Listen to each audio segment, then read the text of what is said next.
ಧನುಷ್ ಅವರ ಈ ಕಾರಾ ಸಿನಿಮಾ ನೋಡಿದ ಮೇಲೆ ನನ್ಗನ್ಸಿದ್ದು ಏನಪ್ಪಾ ಅಂದ್ರೆ, ಕಳೆದ ವರ್ಷ ಧನುಷ್ ಅವರ ಇಡ್ಲಿ ಕಡೆ ಎಂಬ ಸಿನಿಮಾ ರಿಲೀಸ್ ಆಗಿತ್ತು.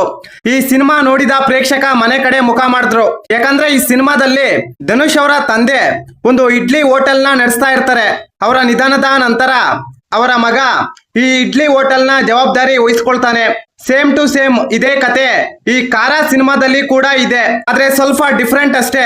ಕಾರಾ ಸ್ವಾಮಿ ಅಲಿಯಾಸ್ ಕಾರಾ ಒಬ್ಬ ಕಳ್ಳ ತನ್ನ ಸ್ವಂತ ತಂದೆಯ ಹತ್ರನೇ ಕಳ್ಳತನ ಮಾಡಿ ಮನೆ ಬಿಟ್ಟು ಓಡಿ ಹೋಗಿರ್ತಾನೆ. ಆ ನಂತರ ಜೈಲಿಗೆ ಸೇರ್ತಾನೆ.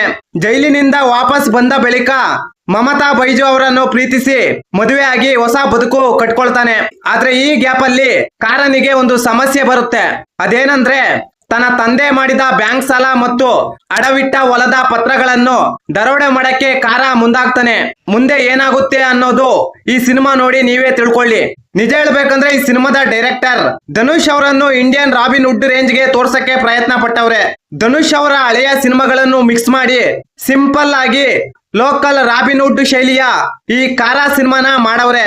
ಆದ್ರೆ ಈ ಸಿನಿಮಾದಲ್ಲಿ ಕಾರಾನೇ ಇಲ್ಲ, ಎಲ್ಲ ಸಪ್ಪೆ ಸಪ್ಪೆ.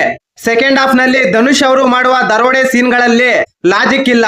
KS ರವಿಕುಮಾರ್ ಅವರು ಧನುಷ್ ಅವರ ತಂದೆ ಪಾತ್ರನ ಈ ಸಿನಿಮಾದಲ್ಲಿ ಮಾಡಿದ್ದಾರೆ. ಅವರಿಬ್ಬರ ಬಾಂಡಿಂಗ್ ಈ ಸಿನಿಮಾದಲ್ಲಿ ವರ್ಕೌಟ್ ಆಗಿದೆ.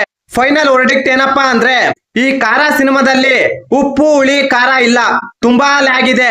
ಸ್ಕ್ರೀನ್ ಪ್ಲೇ ತುಂಬಾ ಡಲ್ ಇದೆ. ಒಂದ್ಸಲ ಟ್ರೈ ಮಾಡಬಹುದು ಅಷ್ಟೇ, ಅದು ತಾಳ್ಮೆ ಇದ್ರೆ ಮಾತ್ರ. ಈ ಮಾಹಿತಿ ನಿಮಗೆ ಇಷ್ಟವಾಗಿದ್ದರೆ ಶಿವರಾಜ್ ಇನ್ಫೋ ಯೂಟ್ಯೂಬ್ ಚಾನಲ್ಗೆ ಸಬ್ಸ್ಕ್ರೈಬ್ ಮಾಡಿ, ಸಪೋರ್ಟ್ ಮಾಡಿ. Thank you for watching. ಧನ್ಯವಾದಗಳು.